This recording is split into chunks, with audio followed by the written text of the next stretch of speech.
NSDL payments bank के कुछ account holders यानी कि वो कस्टमर्स जिन्होंने आप अधिकारी के पास आकर अपना अकाउंट खुलवाया है, कभी कभी शिकायत करते हैं कि उनके अकाउंट से ट्रांजैक्शंस होने बंद हो गए हैं और अकाउंट ब्लॉक्ड या डेबिट फ्रीज दिख रहा है। कई केसेस में ये अकाउंट एफआरएम यानी कि फ्रॉड रिस्क मैनेजमेंट रीजन की वजह से भी ब्लॉक हो सकता है। ऐसे में स्पाइस मनी अधिकारी अपने कस्टमर की तरफ से कंप्लेंट रेज करके उनकी मदद कर सकते हैं। सबसे पहले एनएसडीएल टाइल पर टैप करके हेल्प एंड सपोर्ट में जाएं और रेज न्यू टिकट पर टैप करें।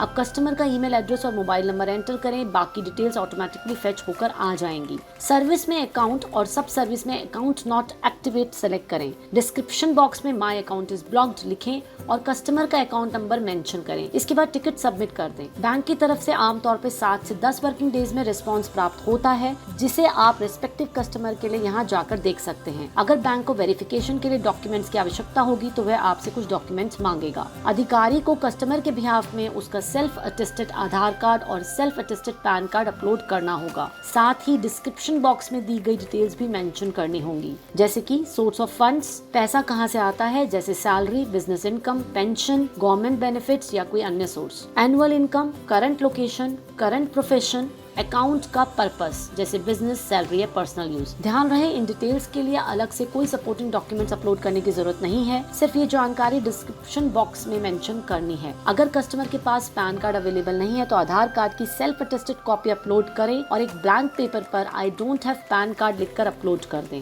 सेल्फ अटेस्टेड आधार और पैन की फोटोकॉपी पर कस्टमर का सिग्नेचर होना अनिवार्य है। साथ ही पैन कार्ड पर दिए गए signature original physical pan card के मौजूद सिग्नेचर से बिल्कुल मैच करने चाहिए। अगर ओरिजिनल पैन कार्ड पर सिग्नेचर नहीं है तो सबसे पहले कस्टमर ओरिजिनल पैन कार्ड के सिग्नेचर बॉक्स के अंदर साइन करें। इसके बाद पैन कार्ड की फोटोकॉपी पर दोबारा वही सिग्नेचर करके सेल्फ अटेस्टेड कॉपी सबमिट करें। दोनों सिग्नेचर एक जैसे और क्लियरली मैच होने चाहिए। अब आप अधिकारी इस कस्टमर के बिहाफ पर एक नया टिकट रेज करें और सभी रिक्वायर्ड डॉक्यूमेंट्स को मिलाकर एक ही पीडीएफ फाइल बनाकर अटैचमेंट सेक्शन में अपलोड करें। ध्यान रहे पीडीएफ फाइल का साइज 5 MB से कम होना चाहिए। आप चेक टिकट स्टेटस ऑप्शन में जाकर कस्टमर का रजिस्टर्ड मोबाइल नंबर की मदद से या टिकट आईडी से उसका स्टेटस भी देख सकते हैं। टिकट रेज होने के बाद बैंक डॉक्यूमेंट्स की रिव्यू और वेरिफिकेशन प्रोसेस शुरू करेगा। इसमें आमतौर पर 7 से 14 वर्किंग डेज लग सकते हैं। डॉक्यूमेंट्स रिव्यू कंप्लीट होने के बाद बैंक कस्टमर के रजिस्टर्ड मोबाइल नंबर पे एक वेरिफिकेशन कॉल करेगा। इस कॉल के दौरान बैंक कस्टमर से उनका नाम, date of birth, source of funds,